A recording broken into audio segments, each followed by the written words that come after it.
Bismillahirrahmanirrahim. Assalamualaikum warahmatullahi wabarakatuh. Hello everyone, perkenalkan nama saya Tri Rahmayanti. Saya salah satu anggota dari kelompok 2 dan selaku moderator pada presentasi kali ini. Nah, topik pembicaraan pada presentasi kali ini yaitu penggolongan jenis-jenis media pembelajaran.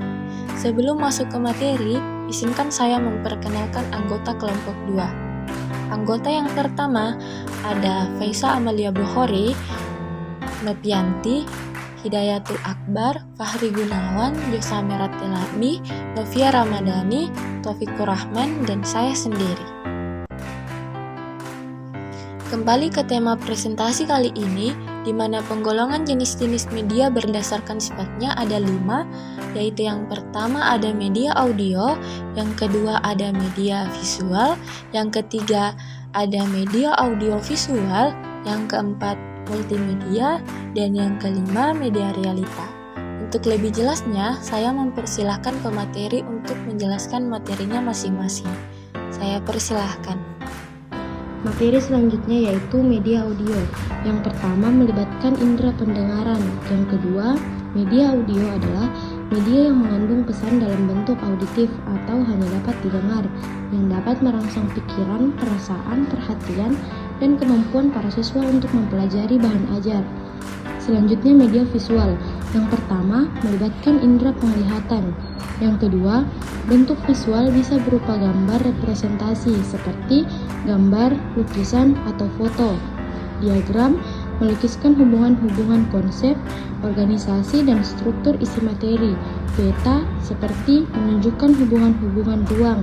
Grafik seperti tabel, grafik, chart, atau bagan yang menyajikan gambaran atau kecenderungan data atau antara hubungan seperangkat gambar atau angka-angka.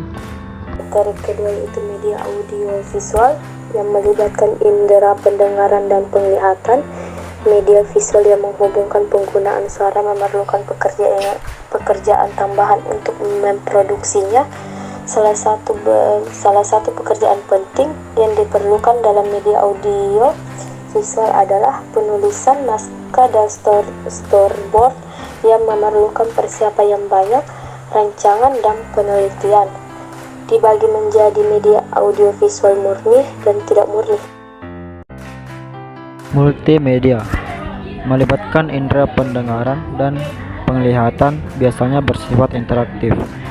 Multimedia yang dapat menyajikan unsur media secara lengkap seperti animasi, video, tulisan, dan audio. Multimedia sering diidentikan dengan komputer, internet, dan pembelajaran berbasis komputer. Media realita melibatkan indera pendengaran, penglihatan, penciuman, pengecap, dan peraba. Media realita yaitu media nyata yang ada di lingkungan alam, baik digunakan dalam keadaan hidup maupun sudah diawetkan seperti binatang, spesimen, herbarium, dan lain-lain. Media visual infografis. Infografis adalah informasi grafis yang merupakan representasi visual dari sebuah kumpulan data, informasi, dan desain. Menurut Henry 2015, istilah infografis adalah bagian dari ilmu yang berkembang yang dapat mendukung pertumbuhan usaha dan perdagangan dalam bentuk penderitaan yang disajikan dalam bentuk informasi visual. Baik, terima kasih.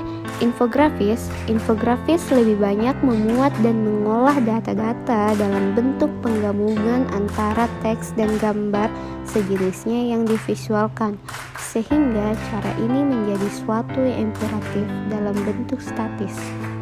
Adapun prinsip infografis menekankan kepada desain yang memiliki aspek kesederhanaan, keterpaduan, penekanan, dan keseimbangan.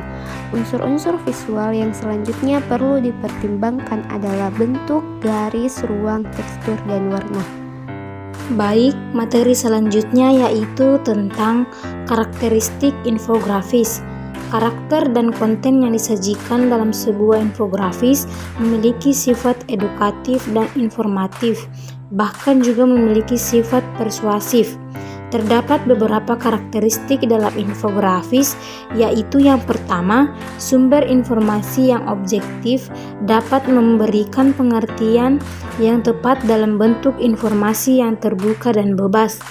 Yang kedua, mudah untuk dimengerti tentang runtut suatu peristiwa. Yang ketiga, isi informasi disajikan ke dalam bentuk seni visual yang baik. Yang keempat, mencari atau menciptakan elemen grafis yang tepat. Dan yang kelima, dapat memberikan ungkapan bahasa visual yang sensasional. Itulah materi dari saya. Terima kasih. Itulah tadi penjelasan tentang penggolongan jenis-jenis media pembelajaran. Terima kasih saya ucapkan kepada pemateri yang telah membawakan materinya masing-masing dan kepada teman-teman yang telah mendengarkan penjelasan dari pemateri. Mohon maaf apabila ada kesalahan kata. Saya pamit undur diri. Saya akhiri dengan kata wabillahi taufiq wal hidayah. Assalamualaikum warahmatullahi wabarakatuh. Oh, Sunday.